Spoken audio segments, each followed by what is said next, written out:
Hey, what's going, y'all? It is yours truly once again.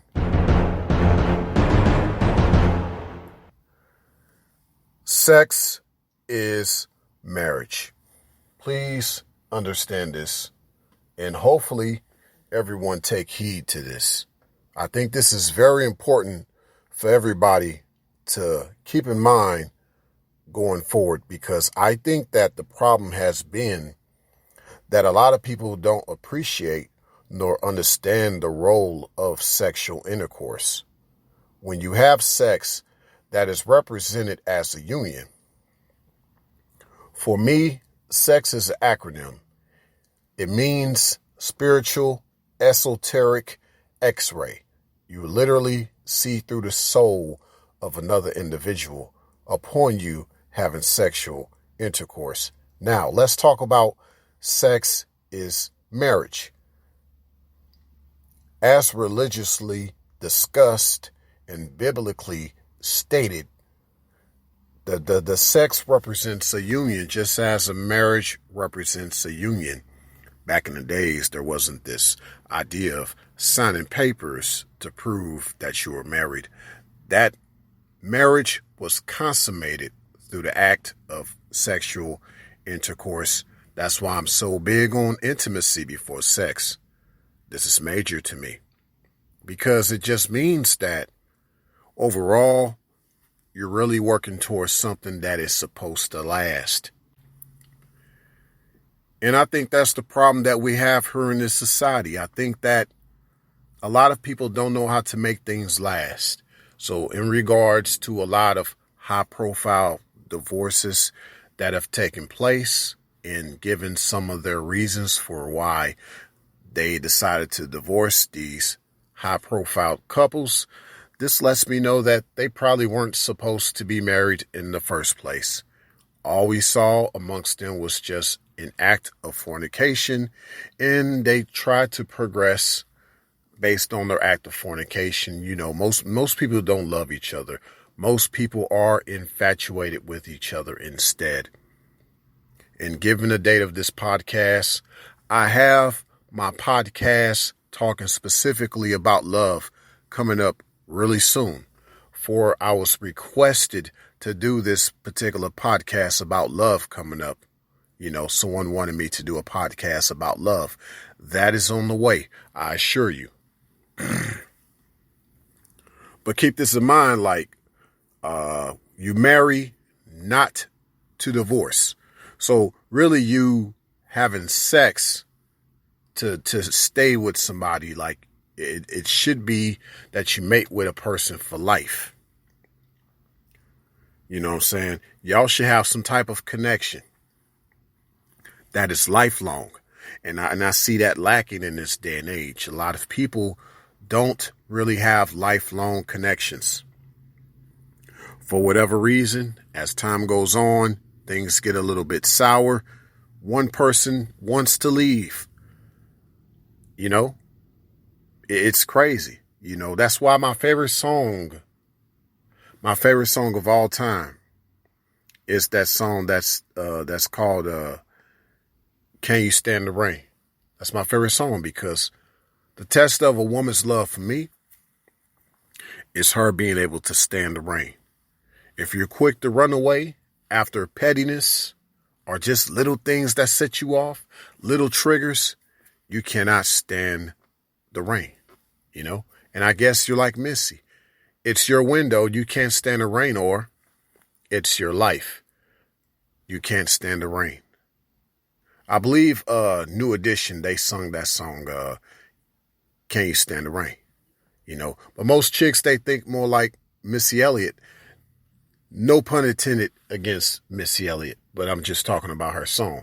But most females that aren't real women, they more or less in this day and age, they can't stand the rain, and they will admit that they can't stand the rain. They would rather just sit inside a house, or it better be sunshine all the time. But see, that's not what marriage is about. And when you're having sex with someone, you really are, it should be about you thinking about this person being around you for the rest of your life. It's a lifelong thing. Just like when you have a child out of that, you got to deal with that for the rest of your life. And just as with certain diseases and infections, sometimes you got to deal with those things for the rest of your life too. Whether there's not a cure for it or whether you still have to deal with the scars from the thing that you got cured from. The memories.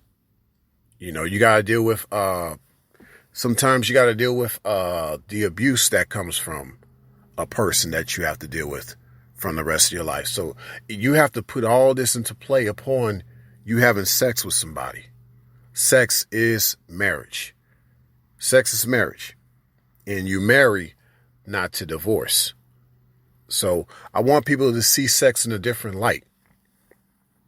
Next time you have sex with somebody, that should be someone that is not planning on leaving. We need to start making more covenants with each other because that's what this is all about. You know, marriage is a covenant. It is not a contract. Therefore, it is not a piece of paper that you go sign. We do this stuff for legally binding reasons. And I get it. If you have like a corporation or an enterprise and the other person has that, then I can see where you two have to make business contractual agreements. But in many ways, the deal should have been sealed long before these contracts. All you two are doing is just protecting your wealth. Not really from each other, but really from each other's families. That's how I would look at it personally. I would look at it that way personally. If I was like a billionaire and let's say I ran into another chick like that, even though I don't have that in mind. This is just me speaking fictionally. We need to protect our assets.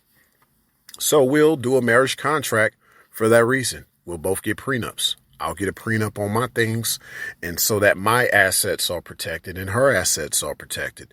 There's nothing wrong with that because, like I said, I don't see it as me protecting myself from her. It's more or less her family and vice versa, her protecting herself from my family because chances are we both probably got families that are pretty corrupt. Most of us come from corrupt families. So all this one should be thinking about before you even think about having sex with somebody. Besides, where was the intimacy at prior to all the sex? See, we got a lot of guys out here. And they talk about how it's about just getting sex from a chick or else you ain't gonna talk to her no more. But you're not realizing that sex is marriage. You know? A lot of guys just thinking about, well, you know, why I got to work so hard to get something from her that she gives away for free. But it's not about you working hard. It's about her working hard to get something from you. But guys aren't patient with themselves. No, they're not patient with themselves because they're thinking so much about having sex with that particular chick without realizing that sex is marriage. And that whatever you do with her, it's going to stick around with you for the rest of your life. Whether you decide to be around her or not, or whether you decide to pump and dump her or catch and release her, as some of these guys like to say. And that's no disrespect to Black Ram 313, but I know some guys can take catch and release out of context. You know, they'll just say catch and release is pump and dump. And that's what you should do with them. Send them on their way. They're no good. But see, remember, sex is marriage. And whatever you do is going to stick with you for the rest of your life, whether you decide to be with her or not. And the same thing goes for you ladies that are out here on these carousels. Whatever you do with a man, it's going to stick around with you for the rest of your life, whether you want to be with him or not. They call it micro-camerism. Signing out.